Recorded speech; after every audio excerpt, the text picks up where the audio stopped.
I want to express my appreciation today to Carolyn and to the family for letting me participate in this service in this way. I was introduced to Bill, to Carolyn, and to family at a moment of great tragedy in their lives. I was present at the hospital when they learned that their daughter Jane had passed away following an accident.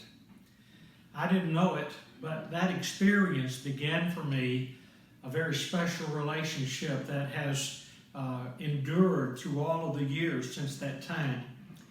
Bill's mother, Ruby, and sister Sue had already adopted me into their families, and following this incident, Bill and Carolyn and family adopted me into theirs.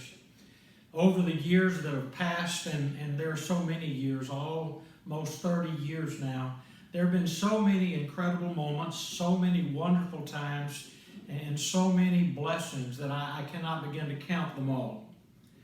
I didn't know anything at all about Bill at that first encounter. Bill didn't brag about himself. He was an incredible person, but he just was a person. He never had to tell anybody who he was or what he did. He just went about doing incredible things. Over the time that I got to know him better, I began to realize that he was somebody, and he was somebody with a capital S. He was somebody very special. If I could sum up my impression of Bill in one phrase, and I thought about this a lot before I share it, was that Bill was someone who got things done.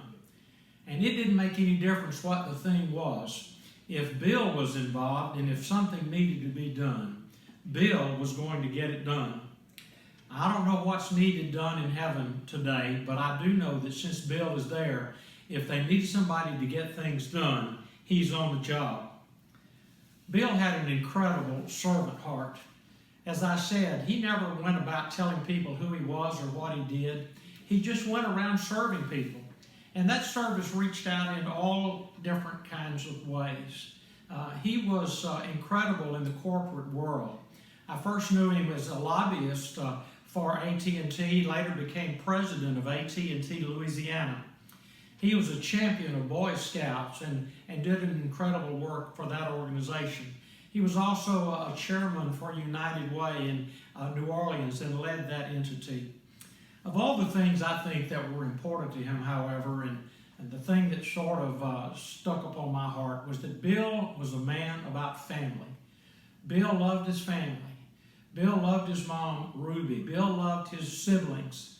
And Bill loved his children and his grandchildren. In addition to that family, I think Bill had an incredible family. As I've already told you, Bill adopted me into his family and treated me like family over all of the years that I knew him.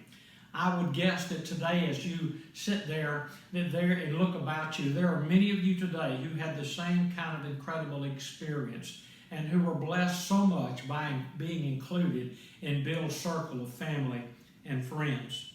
I wanted to share one special story and then close. In 2003, LSU earned the right to be in the BCS championship game against Oklahoma. I wanted to go to that game very badly. I'd been an LSU fan all of my life. I'd gone to my first LSU game in 1960, but I had zero chance of getting a ticket to that game, and I didn't know anybody who could get me one. But Sue, in a conversation with Bill, let it be known that I wanted to go to the game, and before I knew it, I was provided with 2 tickets, a parking spot right by the Superdome, and an incredible meal before the game. I stood there that night in the Superdome, and I watched the clocks go to triple zeros, and I jumped higher than I ever imagined I could jump, and enjoyed that moment when LSU won its first national championship since 1958. And I was there because of someone named Bill who was willing to be such an incredible servant and get things done person, and gave me that opportunity. That night is one of the special moments of my life, and it was possible because of him. Carolyn, children, Sue, Ken, all the rest of you who are here today and who've been blessed by Bill, I would say this in closing. Never stop remembering, never stop celebrating, never stop being grateful, never stop being better because of Bill Oliver and what he meant to you and to all of us together. May God bless and comfort you as a family and friends today. Thank you for letting me share this.